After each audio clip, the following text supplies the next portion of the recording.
I did this individual project on the Gilbert Goons, who were a gang acting in the Chandler Gilbert area.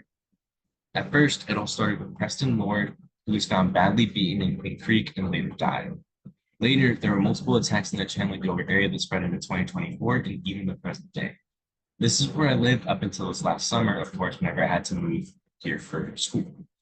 I was always aware of who the Gilbert Goons were, but I never actually realized that they were a threat. One of the popular areas for their attacks was the in-out that I actually worked at previously. They had a total of 4 known attacks there, and there were likely more than just one accounted for. Almost all of them were reported, and even some of them posted on social media. 7 of the individuals who were aged 17 and 19 were charged with first-degree murder, kidnapping, and 3 of them even with armed robbery. That's not everybody in the gang, but it's the first one, but I'm pretty sure at least. All of the kids were known to be upper middle class high school students who defined themselves as the gang.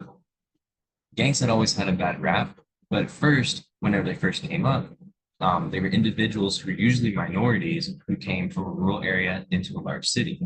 And, as you would expect, they were usually discriminated against and treated poorly, especially by the government towards them.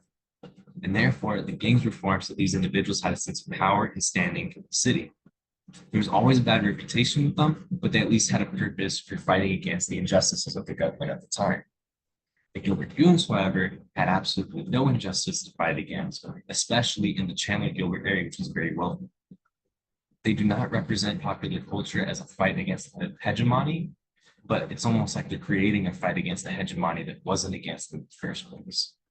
While most would, of course, not think this is possible, it could also be seen as an attempt to surpass the current hegemony and create their own new one based on feelings of higher standing, superiority, whatever it was.